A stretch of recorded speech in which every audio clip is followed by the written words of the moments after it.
claims against cops. Alright, today I am showing you how to do my beautiful claws. Again, I always seem like I'm videoing my left-hand painting, so just bear with me. Professor Michael Eric Dyson is an author who has studied this issue extensively. So I asked him about police accountability. Who should be dialing it up or down when it comes to the enforcement on police officers? I mean, it's got to be the prosecutors, right? The prosecutors are the ones who determine whether or not a police person is held to account. You really don't need a ton of paint. But prosecutors depend upon the police, Well, and polish. as a result of that, they can't hold them to account. So it's a kind of collusion. If I don't have his back or her back, the next time around, they won't have my back. It makes no sense. Prosecutors are the ones who charge cops with crimes. But they also need cops for investigations, to produce witnesses, and to testify themselves. They're basically co-workers. Like, imagine doing that shit at work, right? You drop an email, you're like, hey, Pam, you're going to prison, motherfucker. Also, looping in Carol, who says we need more desserts for the potluck. Cheers. Don't you hate it? Like when you get a passive-aggressive email, they're like, hey, are you going to work this weekend? Cheers. You're like, don't fucking cheers me. Now, obviously, prosecutors are going to think twice before charging cops. So guess what happens? No criminal charges for the deadly police shooting of an unarmed man. No federal charges in the deadly police shooting. Perfect. 30 seconds under the UV light. Declined to bring charges. No criminal charges. Dropped all charges. No charges. No charges. Would not file criminal charges in another officer-involved shooting. I feel like the phrase no criminal charges is just part of the local news now.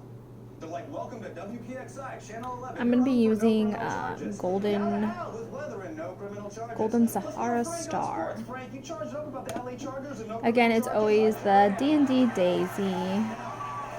This one really hits home for me. Because last year in Shake it Sacramento, the out. town where I grew up, there was a blockbuster case of police and prosecutors getting freaky. Sacramento's top prosecutor is facing questions about donations from law enforcement just days after the Stephon Clark shooting. District Attorney Anne Marie Schubert will decide whether to file charges against the two officers who shot and killed the unarmed 22-year-old. She received a total of $13,000 in campaign donations from two police unions within a week of the shooting. You gave the DA thousands of dollars within a week? Come on, before you bribe the DA, you gotta wait at least 10 days. Otherwise, you seem thirsty. Oh, and you probably guessed later on that DA made the local news by bringing no criminal charges. Now, between police unions, their contracts, bills of rights, and relationships with prosecutors, cops often operate in a world of their own. Now, the good news is that some people are actually working to change that.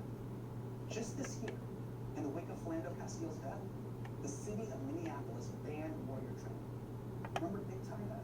That guy's banned, which is good. But the police union wasn't too happy about it. Lieutenant Bob Kroll, head of the police union, says he understands the city can deny paying for or compensating officers for certain types of training, but he says they can't control officers on their own time, which is why the union partnered with Law Officer Training to offer free warrior-style training to any officer who wants it. What happens if one set of training teaches you principles that are in direct conflict with another set of training? We'd have to look at what specific part of the curriculum is in violation. Are you encouraging officers to openly violate that? If they're on their own time and they want to attend it, I'm going to encourage officers to do it. I myself will be the first one to do it. If I would be disciplined, it would never be upheld. They couldn't punish him if they wanted to. That union boss just did our whole episode in 20 seconds. Also, that cop has a Scarface poster, which, okay. Except that he has a second Scarface poster. Did he not see the movie? Scarface doesn't like the cops. It'd be like if Michael Vick's favorite movie was Air Bud. Why would he like that movie? It's about Again, 30 seconds in. Then we're going to do another coat because it's kind of like a clear, sparkly gel. That's true everywhere in America, but nowhere more But they than they in feel some so of the nice. in communities of color. Because when you have hair trigger cops in a culture that often sees one type of person as a constant threat, what do you think is going to happen?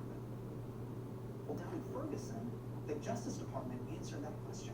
A blistering report alleged a pattern of racial bias among Ferguson's authorities. That the city's mostly white police department unfairly targets black residents. 21,000 people who live in Ferguson. There's 16,000 people who have outstanding arrest warrants, and most of these are for very minor offenses. Out of 21,000 residents, 16,000 had arrest warrants. That is 76% of the population. And what's completely unsurprising, 96% of those people were black. And the other 4% were just white guys named Lucius. We're just like, oh, clerical error. You don't get to those kind of numbers because of a few bad apples. This was only possible because of an entire system. What does America need to understand that communities of color are experiencing on the ground every day when it comes to police? Black and brown people don't hate the police. They hate bad cops. The culture of policing in this country is so defensive that it refuses to acknowledge there's some things we can do wrong. It's the culture that defends the cop for doing the wrong thing against the black or brown person that got killed. Even when you got it in broad daylight, when you got it on a digital recording, and for God's sake, everybody with any rational capacity can see what's going on. Those are the kind of issues that need to be addressed. Black people are not anti-police, they're anti-bad cops. All people should be anti-bad cop, not anti-police. But that means reforming problems like overprotective unions, special legal protections, and fear-based training. Because if cops are going to be held to a different standard, it should be a higher one. Seth Stoughton taught me that. And I wanted to show my gratitude. Seth, thank you so much for taking the time to talk about this stuff, because these issues don't just affect individuals. They affect entire communities. Bang. Still got it. Thank you. Good night.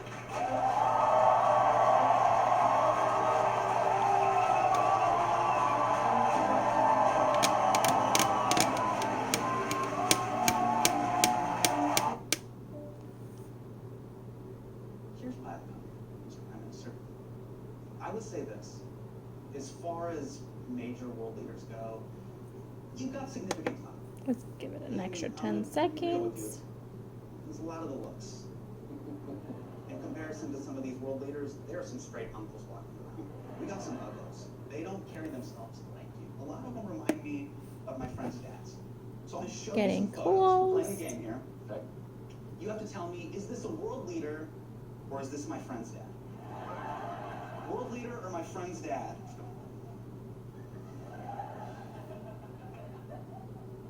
Is that maybe world leader? That is correct. This is Ashraf Ghani, the president of Afghanistan. There we go. Yeah. Yes. Yeah, I've met him a couple times. Yeah. He's a thoughtful guy. Yeah. His government is currently in the midst of a sexual harassment scandal, so. World leader or my friend's dad? I'm going with your friend's dad. That is correct. It's my best friend's dad, Iqbal. He has 3 hard-boiled eggs every morning, and he also introduces himself by name on every text. He says, hello, this is Iqbal. I hope you're doing well. Here we go. World leader or my friend's dad? I think that's your friend's dad. No, this is Lenin Moreno, the president of Ecuador. When you meet Lenin, it's going to be super awkward, Mr. Prime Minister. I'm just worried about Ecuador and Canada relations now. Last but not least, do you have any questions for me? How are you planning on justifying your job to your kids later?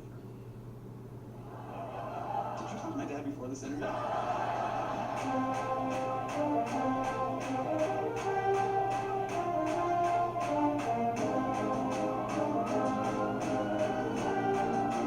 Just make them perfect.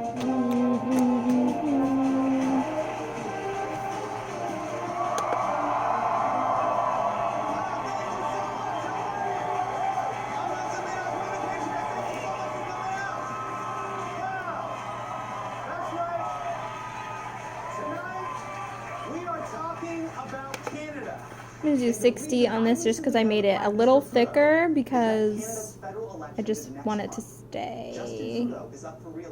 It's sometimes when you go in like the light, it gets a little see-through, and I don't really like that a ton. I think maybe next time But Trudeau's main opposition? I might try putting like a solid color underneath it, like a yellow or something, so that Which is not it gets even rid of worse. that. I'm gonna be real, and it's even worse when you're going up against the Justin Trudeau. I mean, look, this is the only time I've ever agreed with Ivanka. She wants him like he's a job she's not qualified for.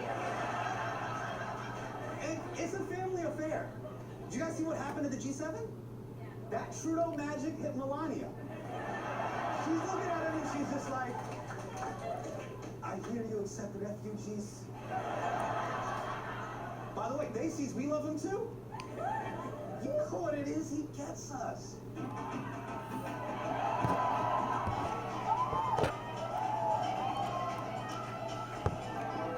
Okay.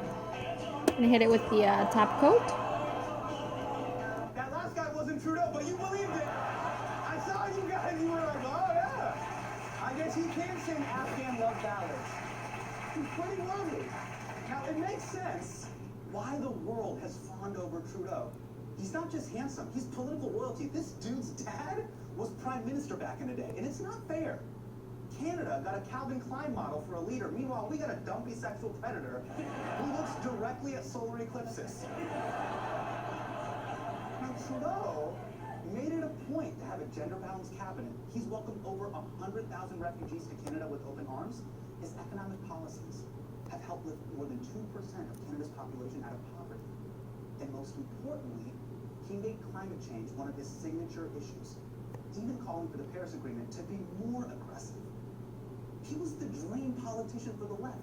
He's like if the Green New Deal had piercing blue eyes and wanted to read your poetry. I'd be like, yes, Justin, we did. So in a country like Canada, you would think Trudeau's re-election would be a landslide. But you'd be wrong. Well, Canadian Prime Minister Justin Trudeau is dealing with a growing scandal. A scandal that erupted inside his cabinet now threatens to drown the entire administration. Trudeau is being accused of pressuring his former Attorney General to cut a deal with a company facing corruption charges. Trudeau denies any wrongdoing, but his popularity is sliding. Asked which federal party leader they believe is the most ethical, Justin Trudeau lags behind with almost 17%. Okay, that's rough for Trudeau. But how does my man Jagmeet Singh only have 6%? He has no scandals. People in Winnipeg are like, I don't trust. Ooh, now you get to see like the blue glow. Put my turban on it. I love that. That's how you can tell. Oh, that's how you can tell. Sorry, I was trying to get a better angle for you. If all of your nail is covered with the top coat. So sometimes it's hard to see or know if you've gotten the entire thing covered when you put this on and you don't see any like holes or splotches. Do it for another few seconds. Who looks like he's about to lose a Latin grip. William Carlos Santana allegedly spent a bunch of that money on luxury yachts. Because when you're rich and you look like that, you either spend it on yachts or you get your kids into USC. And after SNC got caught, they lobbied Trudeau's office to avoid criminal prosecution. And here's where things went sideways. This February, Trudeau's I'm getting, this is my ISO purple. It's rubbing alcohol. My hubby gets it for me from work. I'm just gonna push this back. So right now my nails are really tacky, like they're super sticky. So I just take this, put it on like a little towel. It's gonna take all of that tackiness and stickiness away. Oh, and remember when Trudeau said he didn't do anything wrong? Well, a couple weeks ago, Canada's ethics commissioner said, yeah, you did. Canada's ethics watchdog has ruled Prime Minister Justin Trudeau violated the Conflict of Interest Act. Facing a damning assessment of his actions, the And that is the finished look. Mistakes were made. I assume responsibility for everything that happened in my office. But at the same time, I can't apologize for standing up for Canadian jobs. Are you serious, JT?